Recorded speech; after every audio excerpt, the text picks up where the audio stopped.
And two, but we're now going to step away. We're joined here at our desk by Congressman Brandon Boyle of Pennsylvania, a Democrat. Congressman, a member of the Foreign Affairs Committee. I know you've been particularly outspoken about President Trump's travel ban. That ban now before the Ninth Circuit Court out in California. Arguments being heard later today. What's your expectation for what's going to come of that? Well, in terms of, first of all, thank you for having me back. I always love Washington Journal. My expectation is, like with anything that involves the courts, no prediction is can be guaranteed. I mean, the courts tend to throw a curveball. What I will say is that while most of the arguments in the public domain have had to do with the constitutionality of it, the morality of it, the fact that it does violate the spirit of our country, there's been precious little talk about the fact that, oh, by the way, this does absolutely nothing to make us safer. If you look at the September 11th attackers, if you look at the Sinaref brothers in Boston, if you look at San Bernardino, none of these terrorists would have been captured because of this travel ban. So this is, in the end of the day, this is an un-American and mean-spirited ban that does nothing to make us safer.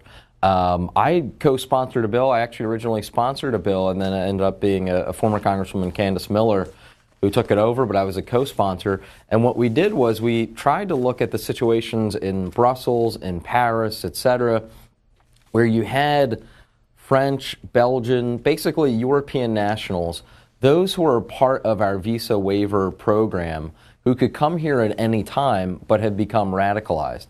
And what we did was we said that if you have in the last 5 years traveled to Iraq, Syria, etc., then you're not going to qualify for the visa waiver. We're going to take a second look at you.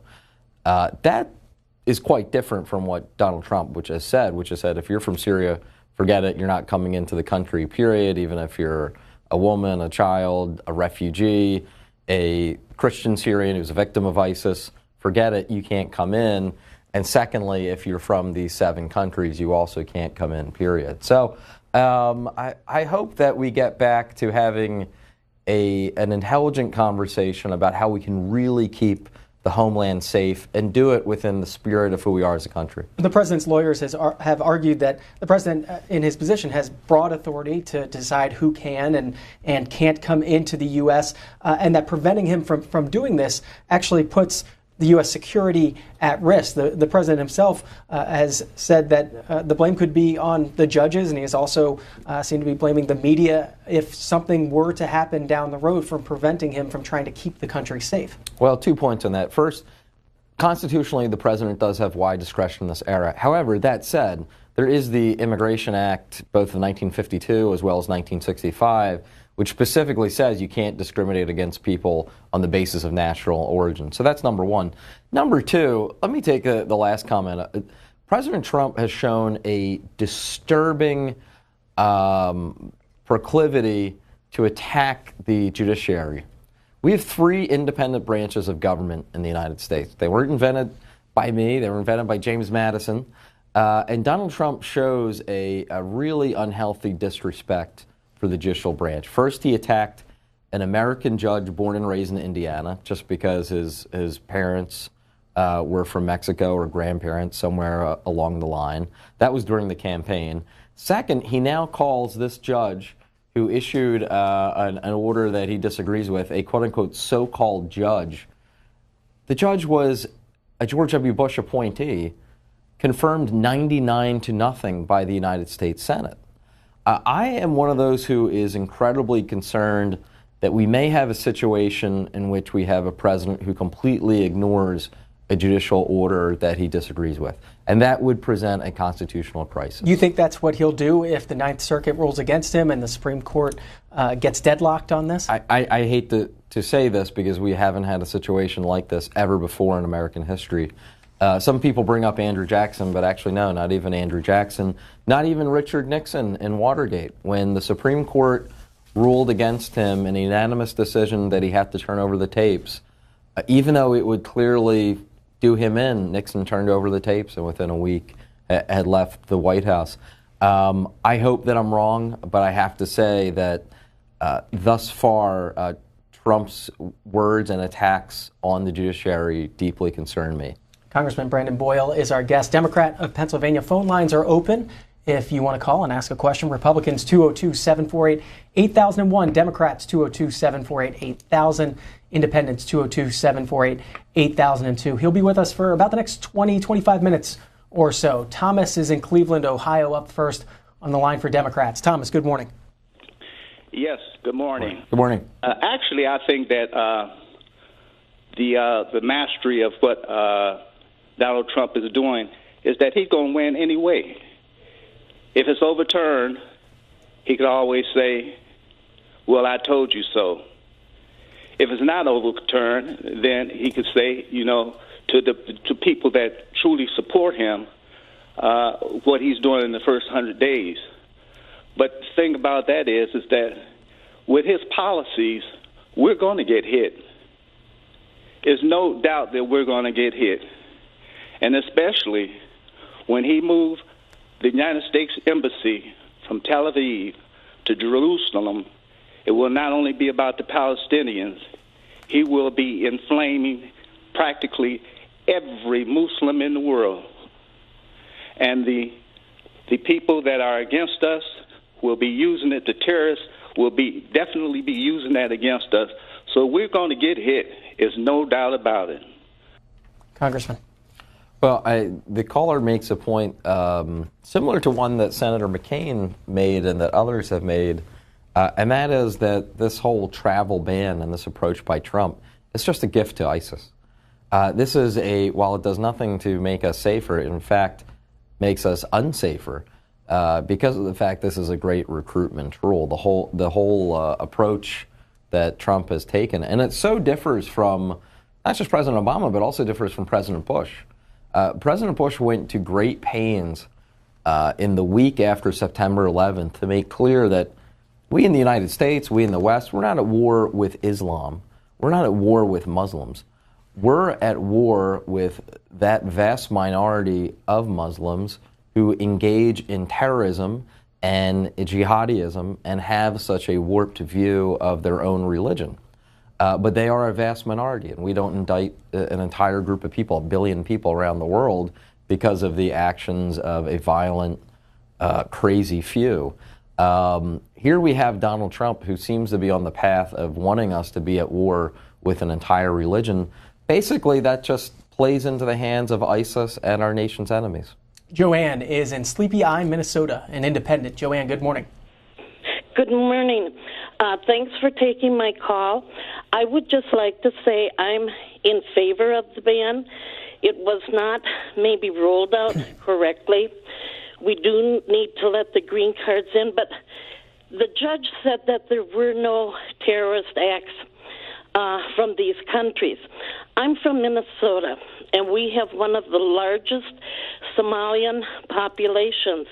A few years ago, 24 of the young Somalian men went over to fight for ISIS, and many of them did not come back. We've also had many that have been arrested on helping ISIS. So if they think that there are not people that come from Somalia that would try to do us harm, there are. And this is only a temporary ban till we can get the rules in place. And it's not a Muslim ban. If people would use their common sense, there are many countries out there that have Muslims. This is a ban from the countries that train and harbor the ones in ISIS that would like to hurt us. Donald Trump is for immigration if it's legal, and everybody in this country should want it to be legal so that we know who comes into our borders. And I'd like to say one other thing. We are a democracy, and I'm very sad with what has happened this year. In a democracy, everybody's supposed to be able to state their opinion without being beaten, without losing their jobs. And something has happened that we're not a democracy, and the liberals think that Russia has played such a part. Well, they maybe have, but they're playing right into Russia's hands and other countries who want to see our great democracy fail and how we come together. That is not happening. All right, Joanne, lot there, Congressman. Yeah, thank you, Joanne, for great questions. First, as far as the travel ban goes, let me be clear. It is not my position or anyone on my side of the aisle position that we should have totally open borders and allow anyone from Iraq, Somalia, Syria who wants to come here to come here. That's number one. Number two, we're under no legal or moral obligation to admit anyone to the United States who wishes to do us harm. That is not what we're talking about. The travel ban and banning the few refugees that our nation takes, we're talking about people who have been vetted. We're talking about people who have gone through 2 years of vetting. With respect to green cards, we're talking about people who have been vetted and who are legally allowed to be here. I do believe that we need to have a tougher and smarter policy with respect to terrorism worldwide. I've written an op-ed on this subject in the Philadelphia Inquirer. Anyone can go take a look at online. But it's important that we be tough and smart and stick within the American values. That said, I understand why Joanne is concerned. I share that concern. It would be naive to sit here and think, kumbaya, the world is suddenly at peace. That's not my position at all. So that's the first thing. And then Joanne, just really quickly, she made a point that I thought was great at the end, talking about, and these are my words, but basically the unhealthy political climate that has developed in the last year. And I'm afraid that the reality is that this is a very tumultuous time, and it has continued since the election. It is very disturbing. I have to say, I do think Trump and his campaign was the cause of a lot of it and the reaction to it. But that said, I want Joanne to know and others know that in Congress, there is a group of us, both Democrats and Republicans, that on an interpersonal basis do get along quite well and are committed to trying to repair this awful breach that's happened in our country. Before we leave Joanne's call behind, she brings up Vladimir Putin. I want to get your thoughts on President Trump's comments about Vladimir Putin from this past weekend, from Sunday. If anyone on the extreme far left said what Trump said, I would have exactly the same view, that there is no moral equivalency between the United States and the U.S. leadership of either party and that of Vladimir Putin. Just recently, he has again poisoned a political opponent. He has assassinated political opponents and those who have investigated him in the media. But when did President Bush do that? When did President Obama?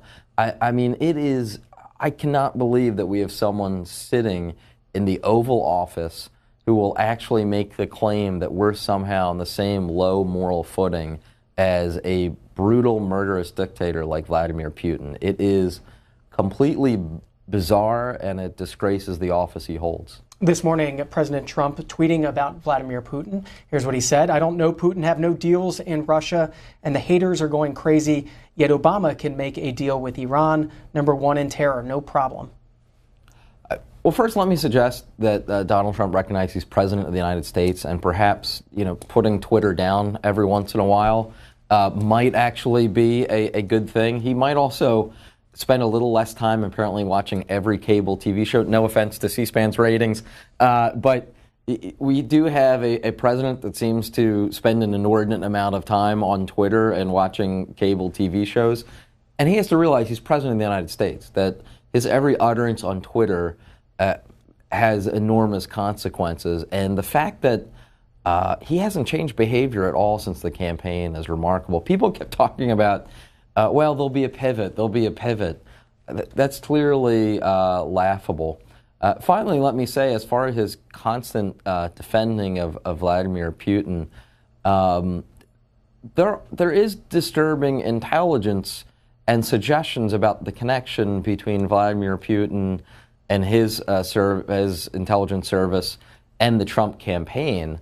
That is something that needs to be investigated on a bipartisan basis. I was glad that the Senate Republicans announced that they would join on the Intelligence Committee, that they would join with their Democratic colleagues in investigating this. We have to put country first and not allow any country to come in and interfere with our elections, whether it benefits the Democratic candidate or the Republican candidate. Back to the phone. Shreveport, Louisiana. Lisa is on our line for Republicans. Lisa, good morning. Good morning, John. Thank you for taking my call. I wanted to I'm fixing to go independent. I am not for the travel. I am not for the travel ban. I think that the Republicans and Democrats are both hypocrites. John, I know you remember this back in 1992 on C-SPAN. Bill Clinton had a speech about immigration and said the same thing basically that President Trump did, and also Barack Obama did in November. I think it was November of 2014. So both of them are hypocrites. But I don't think there should be a travel ban because there's so many good doctors. In fact, my son's best friend is Muslim. His dad is a devout Muslim, but they're very good people. And there's just so many. It's just discrimination as far as I'm concerned. But I will say both of the parties are very wrong about this, and they're being very. I just think it's terrible. I don't know what else to say. Congressman Boyle, comparisons between what President Trump is doing and what past Democratic presidents have done. Well, I actually think there's not, and thank you, Lisa, for the call. I don't think there's really an analogy between what President Trump has now done and what a president of either party has done before. This is rather unprecedented, and the reason why you're seeing the courts intervene in such a way is because of the unprecedented nature of this. We never had under President Reagan, either President Bush. We didn't have under the Democratic presidents an outright ban on whether it's refugees or green card holders. No, this really is new. And while there's certainly a fair share of hypocrisy sometimes in this town, the travel ban is uncharted territory. Let's head down to Charlottesville, Virginia. Peter's waiting, an independent. Peter, good morning. Hey, good morning, John. Thanks for C-SPAN. Mr. Boyle, first of all, I cannot believe that you're missing the point. This is a call to war, a war with Iran. These 7 countries that the people are banned from, they are allied with Iran. Iran, as of the 15th of March, has declared will no longer use the U.S. dollar in marketing its petroleum worldwide. There, I believe, is the point regarding our president. Our president. You're the representative. I don't know where you come from. Pennsylvania. What part of Pennsylvania? Philadelphia and suburban Philadelphia. You been to 1515 Cherry Street lately? It sounds. You know where I'm coming from? I think you know where I'm coming from, Mr. Boyle. First of all, Mr. Putin is the president of a sovereign country. You should respect him as such. I suspect that Mr. Boyle still believes that fuel from the jets brought down the World Trade Center on 9/11, huh? Oh, Peter, let's hear from the congressman. Well, first, I don't think that September 11th was an insider job or any of the sort of conspiracy theories that are out there where that President Bush had advance notice or any of that sort of rhetoric. In terms of Iran, I'm very realistic. I serve on the Foreign Affairs Committee and the Middle East Subcommittee. I'm very realistic about the real intentions of the Iranian regime. I've spoken quite a number of times about that subject. The fact that ever since the deal that was made under President Obama, their behavior has not changed at all. In fact, it has gotten worse.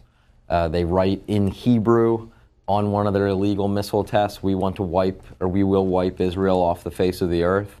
I'm very realistic about the intentions of the Iranian regime and making sure that we remain guarded against them. 1515 Cherry Street, according to Google Maps, the Quaker Hub for Peace and Justice in Philadelphia. Okay, it sounded familiar, but I would encourage everyone to visit Philadelphia. Do a plug.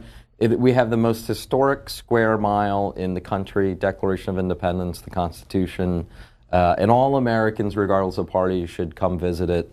And I have to say, I've read more of the Federalist Papers in the last year than before, because in some ways, the system that they designed and the checks and balances, which can be frustrating to many of us when we want to get things done, it was in there designed to ensure that you wouldn't have a repeat of King George III, that you wouldn't have an autocrat who could just come in, wave his hand, and things would happen, that you would have a more prudent government. And now more than ever, we should be grateful to our founding fathers. Augusta, Georgia is next. Tony is a Republican. Tony, good morning. Yes, John, appreciate you taking my call. I'm an African-American and ex-military myself. And like I said, Donald Trump, when it comes to, first of all, duty, honor, and country, that's why he's doing what he's doing. First of all, this country, like I said, when it comes to protecting us, he's doing what he's supposed to do. Like I said, this is just a temporary ban. This is not something permanent. And then when people are clouding the issues, that's where when you got a poorly educated society, when they're not educating our people like we're supposed to, because like I said, this phone call wouldn't even be necessary if our people meticulously, especially African Americans, keep up with the government and what they're doing. Donald Trump was created because of a lot of what Barack Obama has been done, and historically, even presidents before him. That's why people tend to say he's unpredictable. No, he's very predictable. He's been saying what he's going to do and been doing majority what he's said. So that's my issue. That's what my view is about that. Congressman. Well, first of all, thank you, Tony, for your service. In terms of your overall point, I have to say Donald Trump said exactly during the campaign what he would do. So none of this should be a surprise.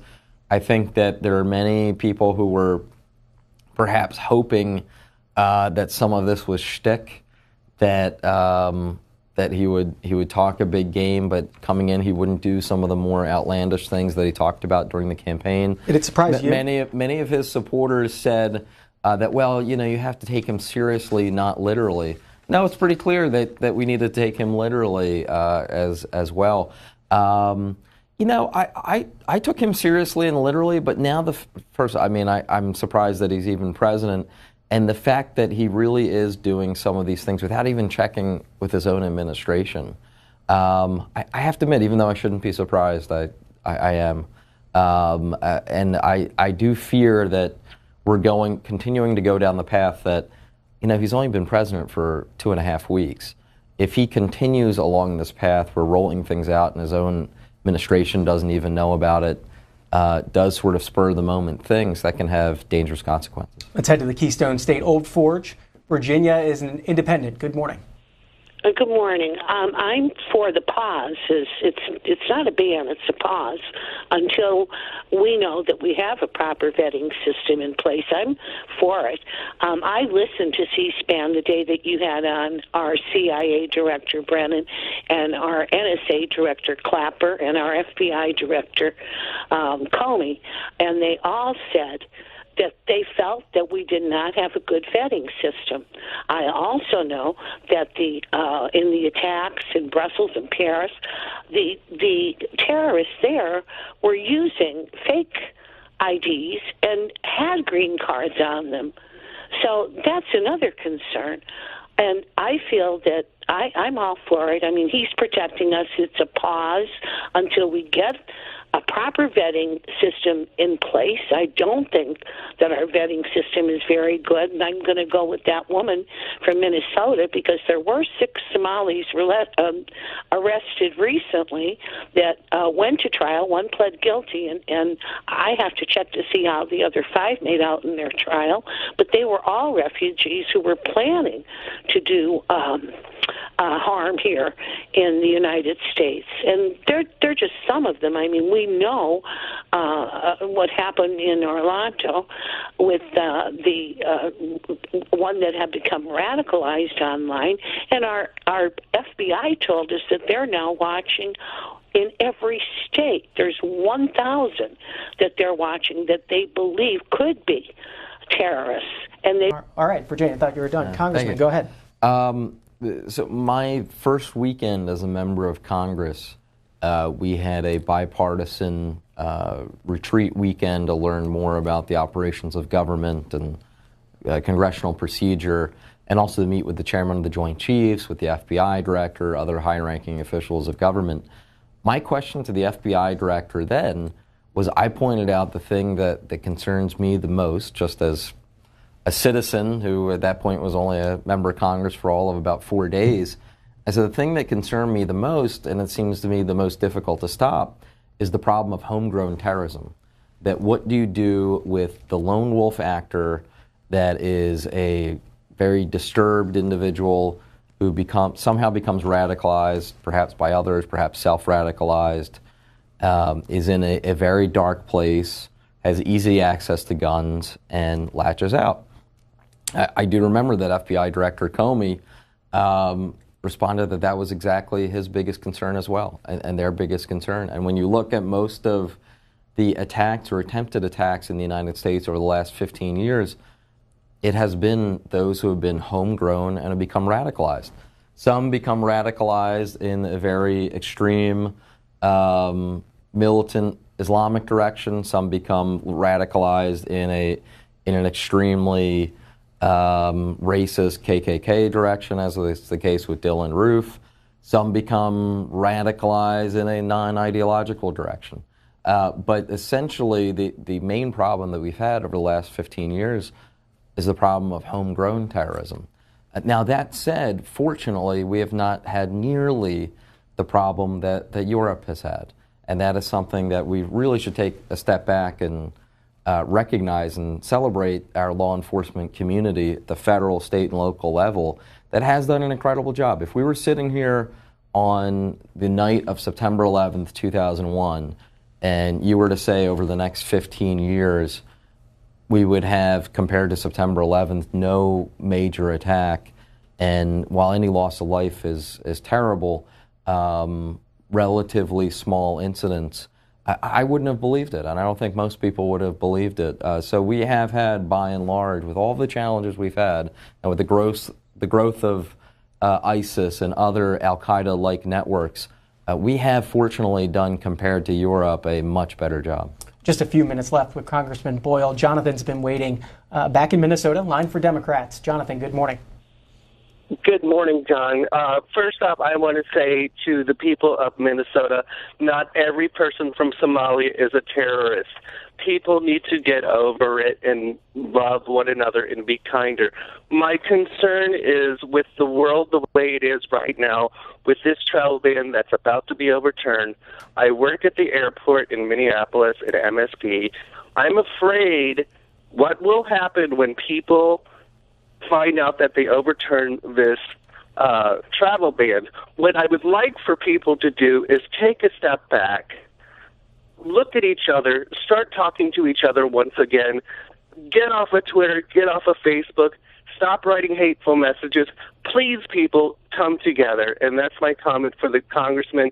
And if he votes no or yes for this person, whoever is for the education department, I'm sorry, she's a nutbag. Jonathan, before you go, let me ask you, when you say you're afraid of what will happen, do you mean what will happen in America with American citizens, or are you afraid what's going to happen with individuals who may want to do the United States harm coming in overseas, just to be clear?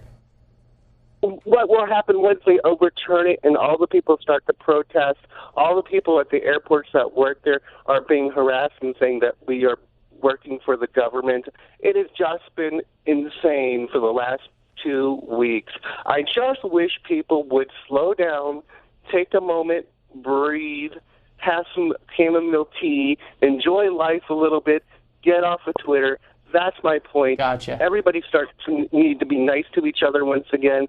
People just need to chill. All right, Congressman Boyle. Actually, I first, Jonathan, thank you for the call. And I have to say, Jonathan's plea at the end resonates with me. And this has become such a powder keg, an incendiary time to take a step back and recognize we're all Americans and that we all care basically about the same things, whatever our political party may be, whatever walk of life we may come from.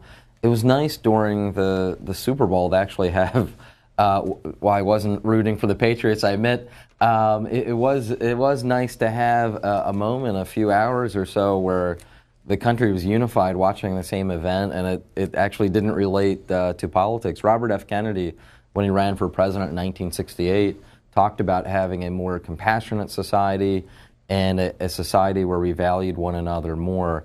And I totally agree. We need all of us to work to reach that point. And to be clear for the caller, you don't get a vote on the education secretary. I don't, although, I mean, that's in the Senate, and I'm a member of the House, so I won't have a vote. If I did have a vote, I would vote no. I do think she is not qualified for the position. There are many thoughtful reform advocates when it comes to charter schools and to what extent they're part of the public system. When it comes to other reform efforts, it is sad that Betsy DeVos is the one who has been nominated, because she, unfortunately, as other reformers have pointed out, is not experienced in this area, and while has been someone with a lot of money who has advocated, and that's her right as a citizen, is not someone who's qualified to be education secretary. Congressman Brandon Boyle, I know you have to run. Appreciate your time on the Washington Journal. Come back again. Okay. All right. Thank you. And speaking of the education secretary, the Senate speech is still happening on the Senate floor by Senate Democrats. Currently, Patty Murray, the ranking member of the Health, Education, Labor, and Pensions Committee, is on the Senate floor. We'll take our viewers there for a few minutes. What we value and what we want. Like many people, I received